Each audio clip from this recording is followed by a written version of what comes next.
Hey y'all, I'm Anna and welcome back to my channel. Today I'm going to share with you 2 recipes instead of 3 because these 2 took a little bit longer than normal, so I'm just keeping it at 2 today. And they are both of baked pastas. The first one is lasagna rolls and the second one is a baked chicken Alfredo. Tonight we're going to be making some lasagna rolls, and so I've got my lasagna noodles cooking here. I just went ahead and cooked the whole box. I think there's like 18 noodles in there. I probably won't use all of those, but I needed to just have some extra just in case one breaks or something. I also have some sauce over here cooking. I will leave the recipe for this down below. It's the same sauce that I used for my spaghetti a while back in a different What's for Dinner, but I've had this simmering on the stove for a couple of hours now. The longer it sits, or the longer it simmers, the better it gets. I have my oven preheated to 400. And this is a 9 by 13 inch casserole dish. I already sprayed it with some nonstick cooking spray. And then for the ricotta filling that we're going to use, I've got some whole milk ricotta cheese, lots of shredded mozzarella, some Parmesan, 1 egg, a clove of garlic, some onion powder, salt, and pepper. Now, if I didn't have this, I would use garlic powder too, because I love the flavor of garlic in this. And I will have measurements for this down below, but when you see me make it, I'm not going to necessarily measure the cheese, and obviously I'm just using 1 egg, and I am going to use the whole thing of ricotta, but as far as the seasonings go, I'm just going to eyeball it, and then for the cheese, I'll come up with a little amount that you could use if you want to measure everything. Okay, my lasagna noodles are finished cooking. What I did was I drained them really well, and while they were in the colander in the sink, I drizzled over some extra virgin olive oil and just kind of stirred them around so they don't stick. Because this next part, since we're making rolls, it's going to take a little bit longer, so I don't want them to sit and get stuck together. So I've got that ready, and so it doesn't leak on my counter, I just put it in here for now. I also have a baking sheet that I put some foil on, and I sprayed it really good with some Pam. So I'm going to take my tongs, or maybe my hands if it's not too hot. Let's see. No, it's not too hot. And I'm just going to layer them, or lay them just like this, one by the other. And once I fill up this tray, I'll just put some plastic wrap over it, spray it again, and then do another layer. Now, there probably is an easier way to do this. I'm just very like OCD, and I don't want the noodles to stick or break. So this is just the way that I always do it. I know it seems time consuming and tedious, but I just feel comfortable doing it. I've got the time, so I'm just going to go ahead and do that. And after I have all of these laid out, I will show you the next step.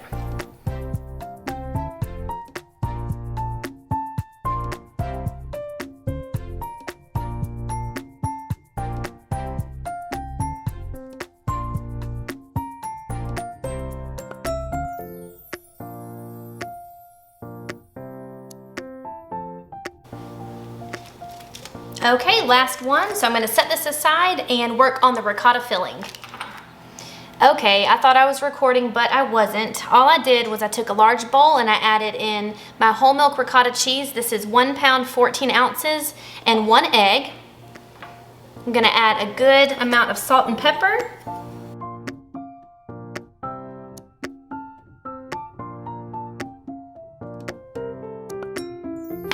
A good sprinkling of onion powder.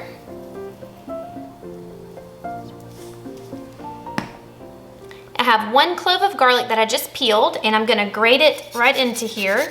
Now, when you grate garlic, it really makes it super strong and almost spicy. So 1 clove of garlic is plenty for this. Now, if you were to just chop this like using your knife, then you could use more and it wouldn't be overpowering, but trust me when I say that when you grate garlic, it is like spicy, but it's so good. Next, I'm gonna add a big handful of mozzarella cheese. I don't know how much this is, probably about a cup. Maybe a little more than a cup. Now I'm gonna add in about a 1/4 cup of freshly grated Parmesan.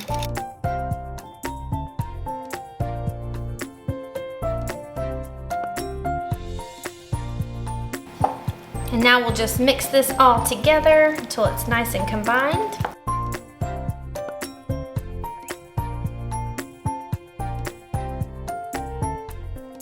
Now, I know this has a raw egg in here, and so does cookie dough, and I know all of you have eaten cookie dough before. I am gonna taste it. I always like to taste it just for seasoning. Just one little taste isn't gonna hurt me.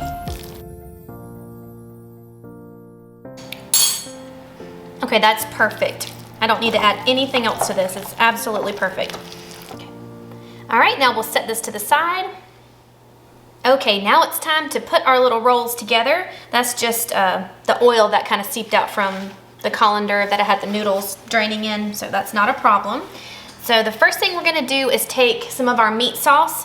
I'm gonna just put a little layer of that on the bottom. You can do as much or as little as you want. And like I said, I'll have my recipe for the meat sauce written down below for you. It is so easy. It uses a jar of Ragu, or you could use Prego or whatever kind of pasta sauce that you like, and some ground beef. I add mushrooms to mine, but you don't have to. Some onion, garlic, and some spices, and that is it.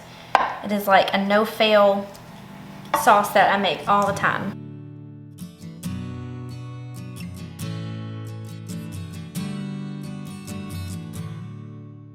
Something that I like to do is keep some of this sauce in the freezer so that I can just pull it out anytime. If I don't feel like cooking, I can just take some sauce out, boil me some spaghetti, and call it a night. All right, so I've got my meat sauce ready. Now I'm gonna set this to the side and show you how to roll up the lasagna rolls.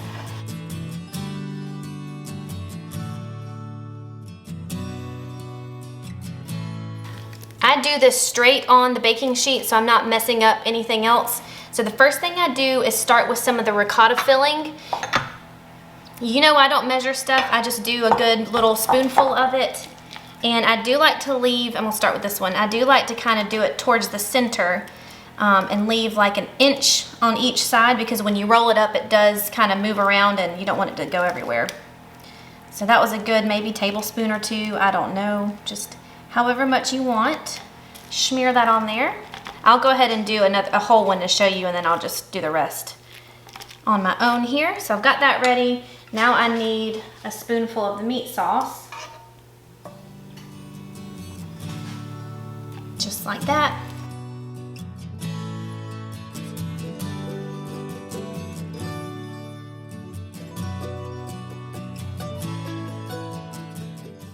Then you just take your little roll, roll it up.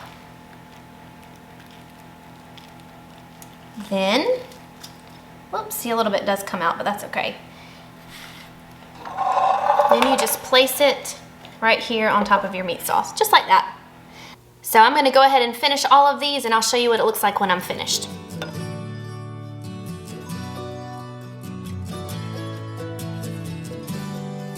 Fun fact is my sister absolutely loves these lasagna rolls, and every Christmas, for her Christmas present, I make her a big tray of these, like in an aluminum container. I don't cook it, I just do all of this, you know, and I get it all ready for the oven, and then I just cover it up, write instructions on there, you know, what temperature to bake it at and for how long. And that is her Christmas gift. She doesn't like objects, things for her house, anything like that. She just loves food and freezer meals. So that is what I do every single year for her. This would be a really good meal to take to a neighbor who might be sick, or someone in your family. It's just an all-around delicious meal, and everybody loves it. Okay, I'm all finished rolling up my lasagna rolls. Now let me show you how much cheese I have left. This is about half. So what I like to do is make another whole tray of these in an aluminum tray, and then put them in the freezer for later. I'm not doing that tonight because I don't feel like it, so I'm just gonna pop this in the fridge and maybe do it tomorrow. And that will be very helpful because, as you all know, I'm expecting, and in January I'm having a baby, so I feel like I need to stock up my freezer with some freezer meals, so that will be perfect for that. So I'm just gonna pour this over the top. Just do as much or as little as you want.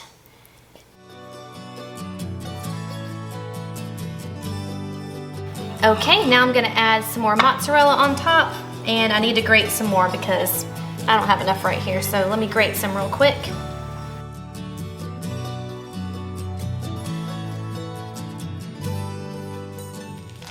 Now, if making these roll-ups seems like too much work for you, which it really is, I don't do this very often. This is like a twice a year thing for me. I do think it's worth it, but if you don't feel like going through the trouble of rolling them up, you really could just do a normal lasagna with these ingredients. It would taste exactly the same. Just layer it like a traditional lasagna and you would be good to go. All right, I think that's plenty of cheese. I'm just gonna cover the top. And the last thing I'm gonna do is grate some more Parmesan over this, and then it is ready for the oven.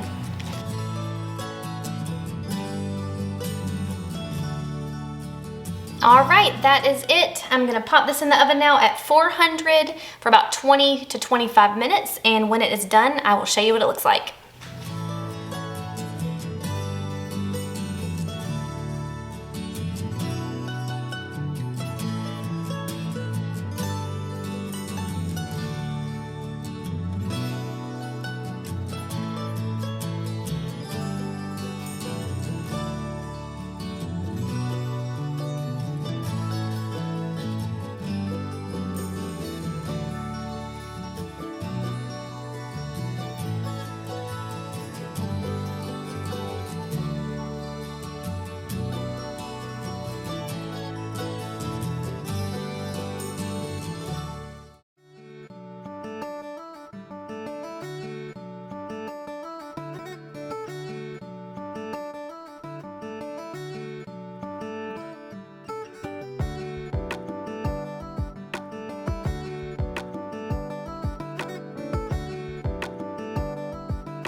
So one thing that I'm doing differently than the recipe calls for is I cooked my own chicken.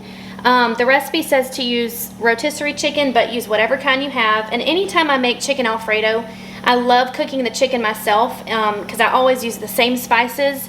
I use salt and pepper, garlic powder, onion powder, and paprika. So that's what I use to cook my chicken in. And I have about 4 chicken tenders over there that I'll chop up in a few minutes. I cook the chicken in about 2 tablespoons of butter and about 1 tablespoon of vegetable oil mixed together. And this is just like the drippings from it, and I'm gonna cook my sauce in the drippings because that's just what I've always done with chicken Alfredo.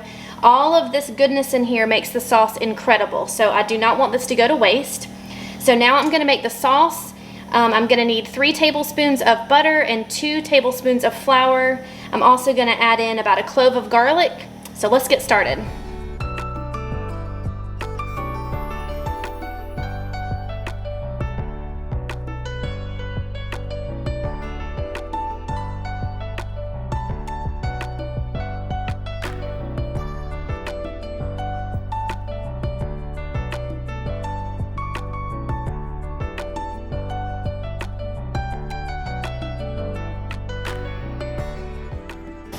So I'll let this cook here for about a minute. And I also wanted to mention that in the recipe, it says to put your frozen broccoli in the water with the pasta for like the last 2 minutes, but I did not have enough room. I used a small pot, I don't know what I was thinking. So what I'm doing right now, I'll show you real quick. I already drained the pasta, so it's sitting over there in the sink, and I just, in the same pot, it doesn't have any water. I'm just defrosting my broccoli. I'm gonna add a little pinch of salt to it, and I'm just gonna let it thaw out a good bit, and then we'll be able to add it to the sauce later.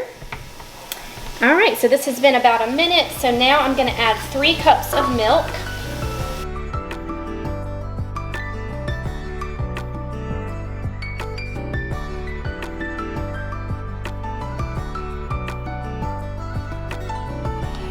So this has thickened up a little bit, and now I'm gonna add about 1.5 cups of Parmesan cheese.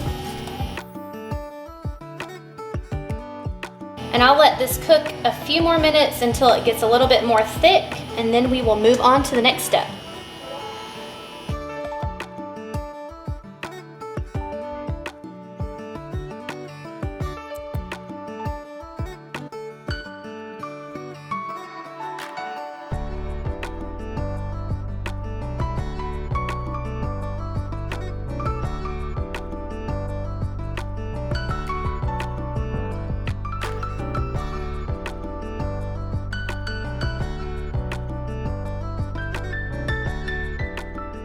So I guess I should have used a bigger bowl, but I really just did not want to dirty up another bowl for my dinner. Owen's asking me what I'm talking about. Okay, that looks good enough. So now we're gonna add this to the casserole dish. Sorry if you hear the TV in the background. All right, I sprayed this with some spray, nonstick cooking spray. Now I'm gonna add in all of the pasta. Oh, that looks so good. Smells delightful. And I don't know if I mentioned this earlier, I don't think I did. When I cooked the pasta, I cooked it 2 minutes less than the package directions. And the recipe doesn't tell me to do that, but I've made baked pasta enough to know that that's just how I like it. Because if you cook it all the way in the water and then you put it in the oven, it might get overdone. So that's why I always do it a little bit less.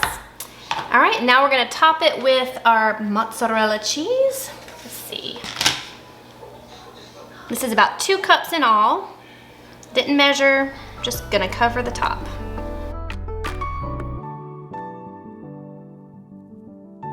Also, the recipe doesn't say to do this, but I'm gonna add some Parmesan on top as well, since I already have it out. So now I'm gonna pop this in my oven at 350 for about 10 minutes, and then we'll let it cool for about 5 minutes, and then it'll be, I love you too! And then we'll let it cool for about 5 minutes before we eat.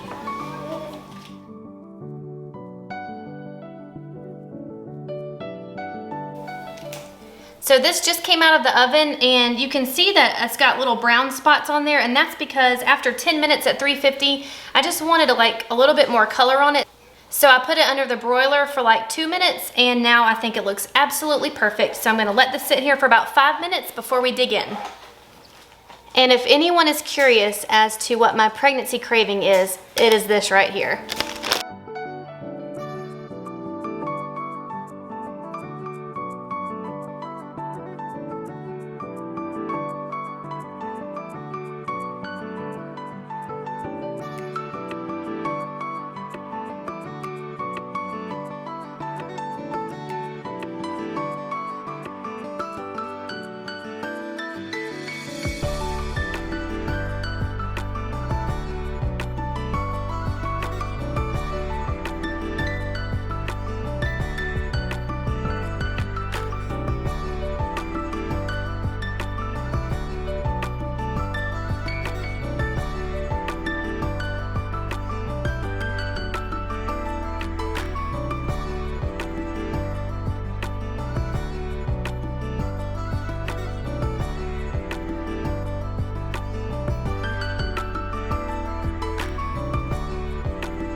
Thank you so much for watching. I hope you enjoyed today's video. If you did, please give me a thumbs up and subscribe if you haven't already, and I will see you next time. Bye!